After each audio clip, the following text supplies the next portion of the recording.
Hello everyone, welcome back to educational world. आज की इस वीडियो में हम डिस्कस करेंगे डीमॉर्गन्स लॉज क्या होते हैं। हमारे पास दो लॉ हैं डीमॉर्गन्स के, जो कि हम इस वीडियो में डिस्कस करेंगे, और उसी के साथ हम ये भी डिस्कस करेंगे कि इनके वेन डायग्राम्स कैसे ड्रॉ होते हैं। उसी के साथ आप इस वीडियो में ये भी सीखेंगे कि कॉम्प्लीमेंट ऑफ अ सेट कैसे फाइंड करते हैं, जो कि मैंने प्रीवियस वीडियोज में कहीं भी डिस्कस नहीं किया। उसका वेन डायग्राम भी कैसे ड्रॉ करते हैं। So let's get started. पहले हम बात करें Venn diagram, when D Morgan's law हमने क्यों सीखने हैं, यूजफुल क्यों है। तो हम जब भी सेट थ्योरी की बात करते हैं, लॉजिक डिजाइनिंग की बात करते हैं या बूलियन अलजेब्रा की बात करते हैं, तो हमारे पास डी मॉर्गन्स लॉ को समझना बहुत ही इंपॉर्टेंट होता है, क्योंकि ये हमें एक बेसिक अंडरस्टैंडिंग बैकबोन प्रोवाइड करता है लॉजिक डिजाइनिंग की। ऑन द अदर हैंड बात करें हम डी मॉर्गन्स लॉ की, तो फर्स्ट लॉ हमारे पास है ए यूनियन बी का होल कॉम्प्लीमेंट बराबर होता है A complement intersection B complement. Basically ये इन्वर्जन ऑपरेशन को शो कर रहा होता है। यहाँ पे अगर आप देखें तो ए यूनियन बी जो है वो उस तरफ जाके उसका रेसिप्रोकल हो गया है, ए कॉम्प्लीमेंट बन गया है, यूनियन इंटरसेक्शन बन गया है, बी कॉम्प्लीमेंट बन गया है। अगर मैं बात करूं लॉजिक की जुबान में या बूलियन अलजेब्रा की जुबान में, तो इसका मतलब ये होता है कि फॉर एग्जांपल यहाँ पे लेफ्ट हैंड साइड पे ए की वैल्यू 1 है तो राइट हैंड साइड पे ए की वैल्यू 0 हो जाएगी। इसे कहते हैं इन्वर्जन। तो ये बेसिकली हमें ये चीज़ें बता रहा होता है। ऑन द अदर हैंड हम बात करें सेकेंड लॉ की, तो सेकेंड लॉ उसका बिल्कुल थोड़ा सा उलट है। वहाँ पे पहले हम यूनियन ले रहे थे, यहाँ पे हम इंटरसेक्शन लेंगे। तो यहाँ पे सेकंड लॉ हमें कहता है कि ए इंटरसेक्शन बी का होल कॉम्प्लीमेंट इक्वल टू होता है A complement intersection B complement. अब हम बात करते हैं प्रूफ्स की कि डी मॉर्गन्स लॉ को प्रूफ कैसे किया जाए। अब दोनों लॉज को प्रूफ करने के लिए हम एक एग्जांपल लेंगे, कुछ सेट्स लेते हैं तीन, और हम पहले प्रूफ करेंगे फर्स्ट लॉ को। Let u equals to 1 2 3 4 5 6 7 8 9। A के एलिमेंट्स है 1 2 3 4 5, बी के एलिमेंट्स है 4 5 6 7 8, और हमें इन एलिमेंट्स को यूज करके डी मॉर्गन्स के दोनों लॉज को प्रूफ करना है। पहले हम करते हैं फर्स्ट लॉ को प्रूफ, और अकॉर्डिंग टू फर्स्ट लॉ हमारे पास क्या है, ए यूनियन बी का होल कॉम्प्लीमेंट इक्वल टू है A complement intersection B complement. अब इन तरह के प्रूफ्स में हमें पहले एक साइड पिक करनी पड़ती है, जैसे कि मैं यहाँ पे लेफ्ट हैंड साइड पिक करूंगा पहले। इट्स अप टू यू कि आप लेफ्ट हैंड साइड को पहले सॉल्व करें या राइट हैंड साइड को पहले सॉल्व करें।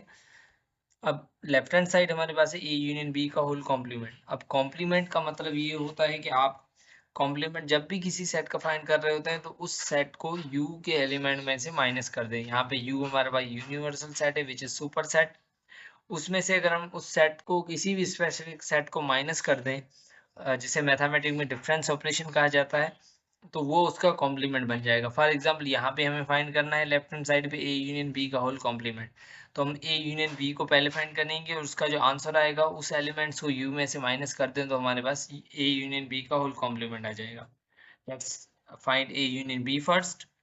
तो A union B equals to A के एलिमेंट यूनियन बी के एलिमेंट, और यूनियन का मतलब ये होता है कि सारे एलिमेंट्स को हम कंबाइन करके लिखें और सीरीज में लिखें, but repetition is not allow. So A union B equal to हो जाएगा 1 2 3 4 5 6 7 8। और जैसा कि हम वेन डायग्राम्स को भी डिस्कस करेंगे तो आपको आंसर्स याद रखने हैं। अब हम बढ़ते हैं कॉम्प्लीमेंट फाइंड करने की तरफ। ए यूनियन बी का होल कॉम्प्लीमेंट मैंने पहले ही बताया कि आपको ए यूनियन बी में से ए यूनियन बी के एलिमेंट को अगर यू में से माइनस कर दो तो उसका हमें कॉम्प्लीमेंट मिल जाएगा। तो हम पहले लिखेंगे यू के element minus A union B का जो आंसर आया है वो एलिमेंट। यहाँ पे अगर हम देखें तो 1 2 3 4 5 6 7 8 ये दोनों में हैं, तो ये सारे कट हो जाएंगे। अब हमारे पास बच क्या रहा है, यूनिवर्सल सेट में 9 बच रहा है, यानी फर्स्ट वाले सेट में 9 बच रहा है विच विल बी अवर आंसर। अब ये 9 अगर राइट साइड में बच रहा होता तो हमारा ये आंसर नहीं होता है, क्योंकि डिफरेंस ऑपरेशन कुछ इस तरह से होता है कि आपको फर्स्ट सेट में से सेकंड सेट को माइनस करना पड़ता है। फर्स्ट सेट में माइनस करने के बाद जो भी आंसर बचता है, जो भी एलिमेंट्स बचते हैं, वो हमारा आंसर होता है। तो हमारा ए यूनियन बी का होल कॉम्प्लीमेंट बन जाएगा 9।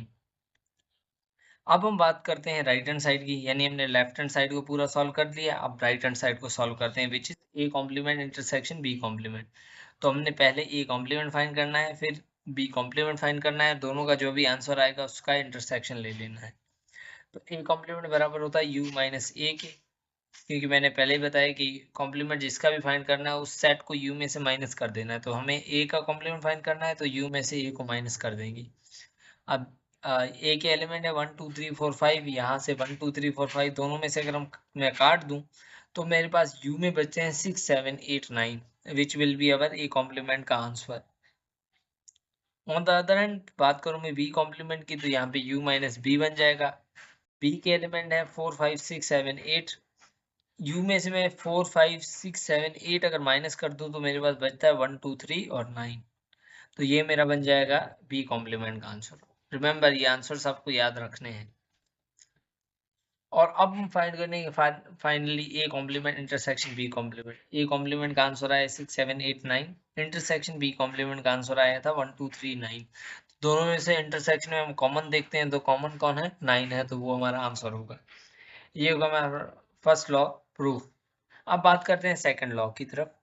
सेकंड लॉ हमारे पास है ए इंटरसेक्शन बी का whole complement equal to A complement union B complement. पहले हम फाइंड करेंगे ए इंटरसेक्शन बी, जो कि है हमारे पास राइट हैंड साइड। आप लेफ्ट हैंड साइड से भी स्टार्ट कर सकते हैं। तो हम A union A intersection B को अगर देखें तो ए के एलिमेंट इंटरसेक्शन बी के एलिमेंट दोनों में से कॉमन जो भी होंगे वो हमारा ए इंटरसेक्शन का आंसर होता है। तो हमारे पास 4 और 5 ऐसे एलिमेंट है जो कि दोनों सेट्स में कॉमन है, तो ये हमारा हो जाएगा आंसर। अब हमें फाइंड करना है इसका कॉम्प्लीमेंट, तो u minus A intersection B, u के एलिमेंट माइनस 4 और 5 हो गया ए इंटरसेक्शन बी का आंसर। तो 4 और 5 अगर इस सेट में चले जाएं तो हमारे पास बचता है 1 2 3 6 7 8 9। तो ये हो जाएगा हमारा ए इंटरसेक्शन बी का whole complement. Now taking right hand side, आप राइट हैंड साइड में हमारे पास A complement union B complement, A complement और बी कॉम्प्लीमेंट हम प्रीवियसली फाइंड करके आए हैं, उसे हम यहाँ पे रख सकते हैं। Same to same procedure same है, बी का भी सेम है। अब हमें फाइंड करना है इन दोनों का यूनियन। तो यूनियन हम अगर फाइंड करें इन दोनों का, तो ए कॉम्प्लीमेंट का आंसर हमारे पास आया था 6 7 8 9, यूनियन बी कॉम्प्लीमेंट का आंसर आया था 1 2 3 9। तो हमारे पास यूनियन है तो दोनों को कंबाइन करके लिखेंगे हम। कंबाइन करके लिखें तो 1 2 3 सेकेंड सेट में से आया है, उसके बाद 4 5 है नहीं, 6 7 8 9 हमारे पास पड़ा है तो हमने लिख दिया। ये हो गया A complement union B complement, ये प्रूफ हो गया। Left hand side is equal to right hand side. हमारे पास दोनों लॉज तो प्रूफ हो गए। अब हम ड्रॉ करते हैं इनके वेन डायग्राम्स। मैंने पहले ही बताया आपको आंसर्स याद होने चाहिए। तो पहले हम ड्रॉ करते हैं Venn diagram A union B का। अब यहाँ पे एलिमेंट्स को आप कैसे लिस्ट करेंगे वेन डायग्राम से, क्योंकि हमारे पास 3 सेट हैं। तो पहले हम देखते हैं जो सर्कल्स हैं वो हैं सेट ए और सेट बी। पहले हम देखते हैं दोनों में से कॉमन कौन कौन से हैं। आप ए और बी में अगर देखें तो हमारे पास इंटरसेक्शन भी आया था ए यूनियन बी में, 4 और 5 ऐसे एलिमेंट है जो दोनों में कॉमन है, तो हम उन्हें ओवरलैपिंग रीजन में लिख देंगे। उसके बाद ए में क्या बचता है 1 2 3 बचता है, बी में क्या बचता है 6 7 8 बचते हैं। और अब हम अगर बात करें तो यूनिवर्सल सेट के एलिमेंट हमेशा स्क्वायर में लिखे जाते हैं। और दूसरी चीज ये कि सेट में हम एलिमेंट्स को रिपीट भी नहीं कर सकते।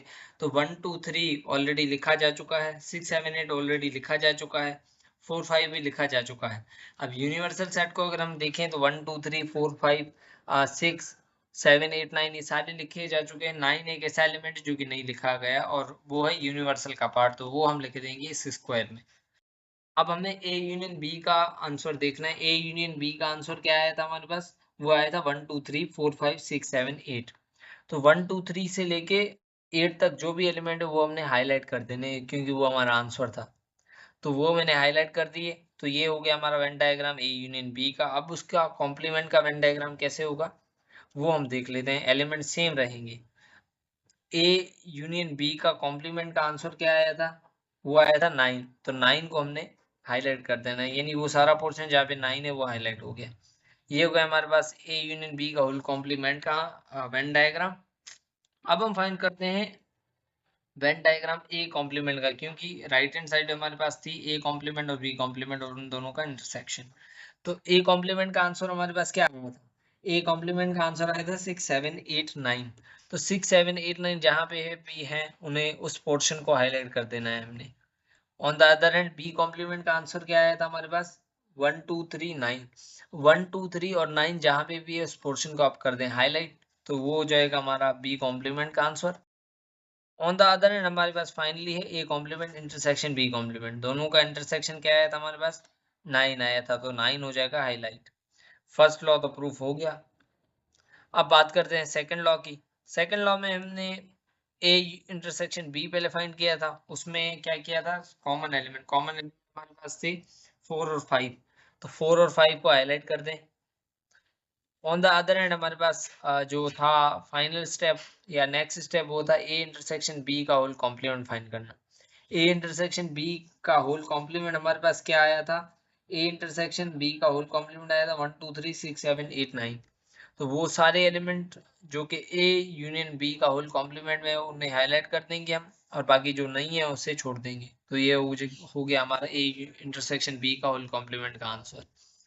अब हम देखते हैं ए कॉम्प्लीमेंट और बी कॉम्प्लीमेंट के डायग्राम वही रहेंगे जो प्रीवियसली थे, क्योंकि उनके आंसर्स भी सेम है। अब आ जाता है इनका A complement union B complement. A complement union B complement का जो भी आंसर आया है हमारे पास उसे हम हाईलाइट कर देंगे। तो वो आया है हमारे पास 1 2 3 6 7 8 और 9।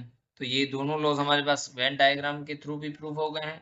So this was all about this lecture. Hope so आपको समझ में आया होगा। अगर आपको कोई भी क्वेरी है तो आप कमेंट बॉक्स में भी पूछ सकते हैं। एंड देन इस लेक्चर का अगर फाइल आपको चाहिए तो डिस्क्रिप्शन बॉक्स में मैं वीडियो भी दे दूंगा। वेन डायग्राम में कंफ्यूजन है तो आप हमारी प्रीवियस वीडियोस देख सकते हैं, मैं उसकी भी डिस्क्रिप्शन में लिंक्स दे दूंगा। Thank you.